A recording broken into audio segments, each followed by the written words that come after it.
Hey boys and girls, today is our very first language arts lesson, and today we're going to talk about animals. And in particular, we're going to talk about how animals can help people. There's a lot of ways animals can help people, and there's a lot of ways people can train animals to be of help. I want you to think about what you know about animals and how they can help people. I bet you've seen animals helping people at some point or another in your life, and I bet you can come up with a list of ways animals can help people. I'm going to stop for just a second, and you and your mom or you and your dad can pause the video, and I want you to brainstorm ways that animals can help people. Did you think of some ways? I'm sure you did. There's a lot of animals that we see helping people all the time. I'm sure that you've seen police officers with police dogs that help people. I'm sure that you've seen animals that help people feel better about themselves. You've heard about them sometimes. You see them on planes with people, and you see them around the neighborhood with people. They're called support animals. There's even animals that help people with medical conditions, that help them know when they're doing okay or when maybe they need a little bit of extra help.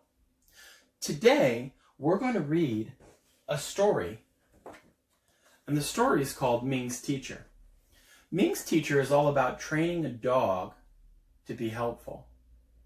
Have you ever seen a dog that was helpful? Have you ever trained a dog? I bet some of you have seen dogs doing things that are helpful. Well, in this story, I want us to focus on one question, and that is, what can you train a dog to do, and how should you treat a dog that you are training? I bet there's a particular way that you can treat an animal that helps them learn, just like there's a way a teacher can treat a student that helps a student learn. Today we have 5 words that I want to focus on that will help us understand the story. When we learn a word to help us understand, it's called a vocabulary word. The first word we're going to talk about today is the word remarkable. Remarkable is a word that you use when you want to describe something that's very special, something that is amazing. A remarkable dog might be able to do an exceptional trick. The next word I want to talk about today is career. A career is like a job, but a career is something you really train to do, and it's a job you plan to keep for a very long time. The next vocabulary word I want you to listen for in our story is advice. When we give someone advice, we give them helpful information to help them make good choices. Another vocabulary word for the day is soothe. The word soothe means to make someone feel better or to make someone feel comforted. The last word is a very important word, and it's called trust. Trust is a special word because when we have someone's trust, it means they believe in us and they know they can rely on this. So today we're going to talk about a very remarkable dog in the story, Ming's Teacher. One of the things I want you to focus on when we do our lesson today is a comprehension strategy called visualizing. Now, visualizing is one of Mr. Knapp's favorite strategies because visualizing lets you make a picture in your brain. And when you make a picture in your brain, you get to enjoy the story all on your own. You get to invent what the story looks like. Now, in this story, there's illustrations, so they can help us understand what's happening in the story. But sometimes if we make our own pictures in addition to the illustrations, they can really help us understand what's going on. So at a few points in the story, I'm going to pause, and we'll give you a chance to visualize and think about what you just read. This is called Ming's Teacher, a tale from China. Long ago, in a small town in China, there lived a man named Cheng who trained dogs. Cheng was a remarkable teacher and could teach dogs how to do amazing tricks. Listen to that word, remarkable. What kind of word is remarkable if it describes the teacher? I know a teacher is a person and a person is a noun. So if remarkable is describing a teacher, remarkable must be, that's right, it's an adjective.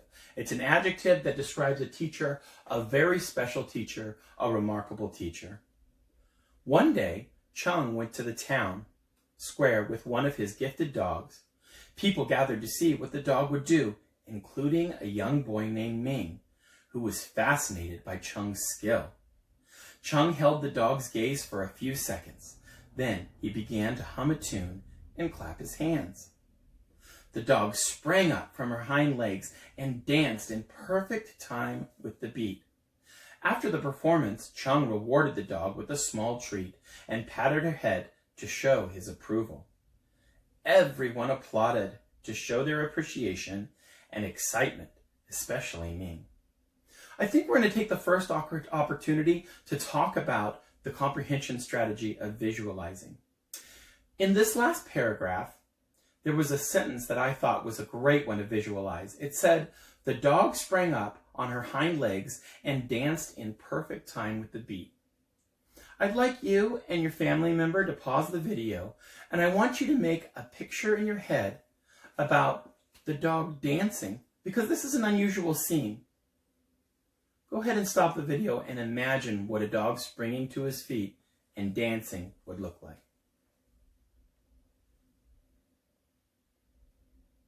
Kind of a silly sight, right? Visualizing this scene helps us understand something that might be unusual. We're going to go to the next page in the story.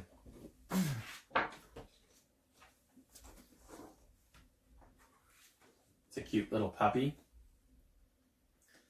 More than anything, Ming wanted to have the same career as Chung. Did you hear that word? Career.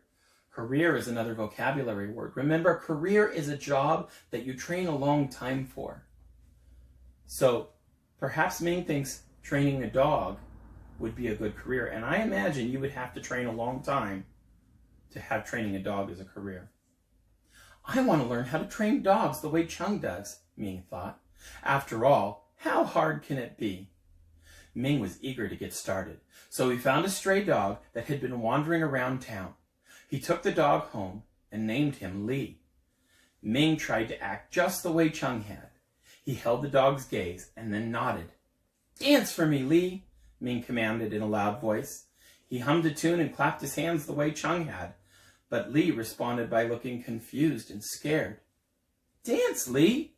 Dance for me, you silly dog," he urged more loudly. However, the poor dog detected the anger in Ming's voice, and he ran behind a tree and hid. Ming tried again and again, but he was not successful, no matter what he said or what he did. I want you to think about the way Chung is talking to Li, and I want you to think about how you would respond if someone was talking with anger, trying to get you to do something. Would that make you feel more like you wanted to do it, or would it make you feel a little bit more nervous to try something that you had never done before? I bet it's the same with dogs.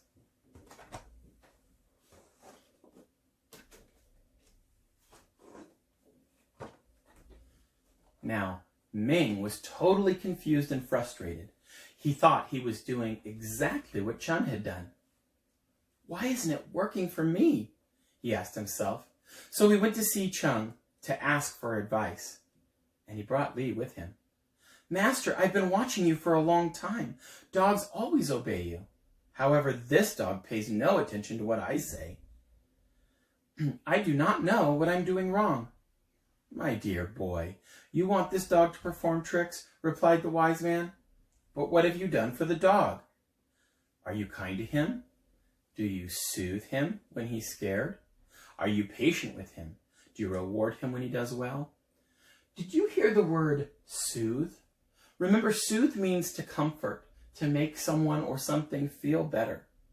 In this case, Ming is asking Chung if he tries to make the dog feel better when the dog is scared. I think perhaps doing that may make the dog more likely to learn new tricks. Ming listened carefully to Chung's questions.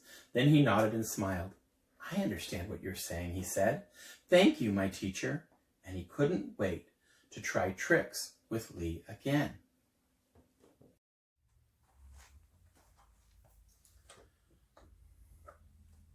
Ming returned home with Li. From that day on, he was always kind to his dog. He petted him often, he played with him, and he gave him good food to eat. Soon the dog grew to love and trust Ming. There's our last vocabulary word, trust.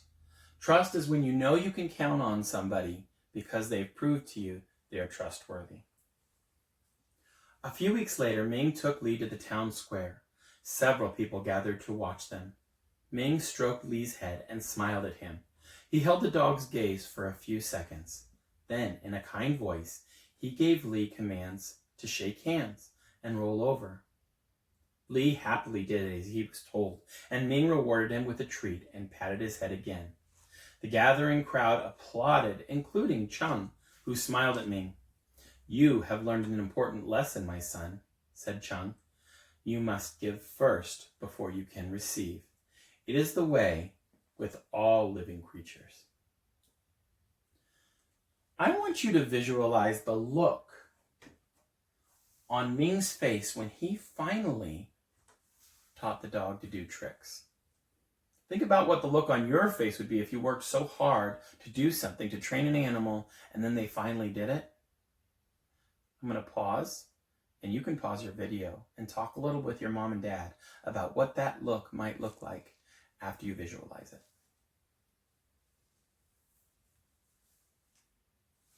All right, well, we are done with the story Ming's Teacher. I hope you enjoyed it. I hope you were able to use your strategy of visualizing to help you understand what was going on. And if you want to, review these words with your parents and talk about their meaning. You could even use them in a sentence or use them in a sentence that you write later on in your journal. I hope you enjoyed it. I will see you with our next story.